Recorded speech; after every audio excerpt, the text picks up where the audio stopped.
जम्मू कश्मीर में महिलाओं को सशक्त बनाने और उन्हें समान अधिकार देने के लिए जेंडर ऑडिटिंग वर्कशॉप का आयोजन किया गया। इस वर्कशॉप का आयोजन कॉलेज ऑफ एजुकेशन श्रीनगर द्वारा किया गया था, जिसमें पुरुषों और महिलाओं ने बढ़ चढ़कर भाग लिया और महिलाओं से संबंधित कई मुद्दों पर बातचीत की। इस वर्कशॉप में प्रोफेसरों, शिक्षाविदों, विद्वानों, शोधकर्ताओं और छात्रों के साथ प्रतिभागियों ने भी उन महिलाओं के महत्व पर प्रकाश डाला जो समाज को विकसित करने के लिए एक प्रमुख और सकारात्मक भूमिका निभा रही हैं।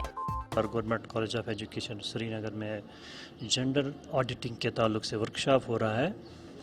ये हायर एजुकेशन में जो हमारे कॉलेजेस हैं अक्रॉस द वैली या पूरी यूटी में, इनमें जो जेंडर सेंसिटाइजेशन या जेंडर बेस्ड अप्रोच जो कॉलेजेस में अपनाया जा रहा है, या कभी कोई ऐसा वाक़ा पेश आता है तो उसके ताल्लुक से उसको देखना, या जो सेक्सुअल हरासमेंट के केसेस आ रहे हैं उन पर उनको किस तरह से डील किया जाए, उनका सद्भाव किस तरह से किया जाए, इस ताल्लुक से ये वर्कशॉप यहाँ पर मुनक़्क़द होने जा रहा है।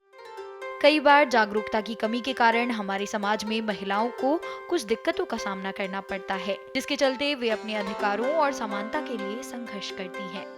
इसलिए लैंगिक समानता के महत्व को उजागर करने के लिए सरकार कई कार्यक्रमों का आयोजन करती है। मैं बहुत शुक्रमंद हूँ कि ये कॉलेज ऑफ एजुकेशन जो है, इनकी मैडम प्रोफेसर डॉक्टर सीमा नाज का कैसे workshop, it's very important for sensitization of gender.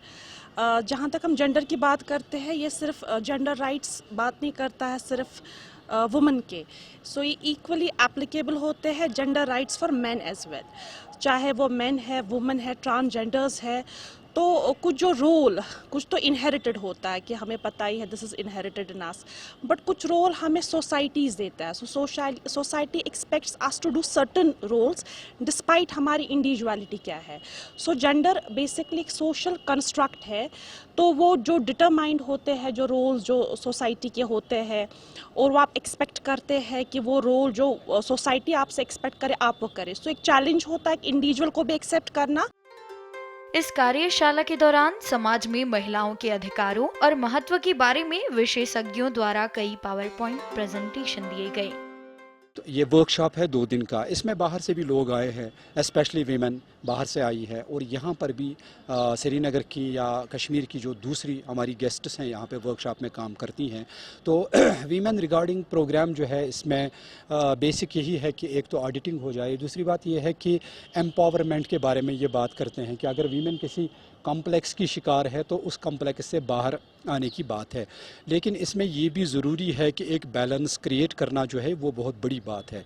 यानी एक अच्छे समाज में, एक अच्छे माशरे में, एक गुड सोसाइटी में जो एक औरत का रोल है अच्छा समाज बनाने के लिए, उसके लिए उसको सेंसिटाइज करना बहुत ज़रूरी है। एक मर्द के लिए भी ये ज़रूरी है कि वो अच्छे समाज में किस तरह से एक औरत के साथ चलें। तो जब ये बैलेंस क्रिएट हो जाएगी, जो balance already that has been created by almighty Allah nature में, वर्ल्ड में, समाज में, जिसमें इंसानों की ज़िंदगी बसती है, जिस समाज में, उसमें पहले ही ये एक बैलेंस हुई है, जिसको हम अगर हम रिलीजन की बात करेंगे, रिलीजन में ऑलरेडी ये एक ऐसी बैलेंस हुई है कि जिसका कोई मुकाबला नहीं है और जो बिल्कुल प्रॉपर है, अप्रोप्रिएट है। अगर एक इंसान उस पर चले तो उससे भी एक खुशगवार माहौल साबित हो सकता है और ये प्रॉब्लम्स क्रिएट नहीं हो सकती। कार्यक्रम के दौरान दूर दराज के इलाकों में लड़कियों को उचित शिक्षा देने पर जोर दिया गया, जिससे वे सशक्त बनकर भविष्य में समाज में अहम भूमिका निभाएं। हम एक सोसाइटी में रहते हैं और education institutions are a huge part of this society. यहाँ से स्टूडेंट सीख के जाता है। अगर आप यहाँ सीख के जा रहे हो how to be gender inclusive, gender sensitive towards each other, only then can you be a citizen, a good moral citizen outside. तो I feel this is very imperative. Gender sensitive education बहुत ज़रूरी है। सभी प्रतिभागियों ने कार्यक्रम की खूब सराहना की और कहा कि भविष्य में महिलाओं को सशक्त बनाने के लिए ऐसे और प्रोग्राम भी होने चाहिए।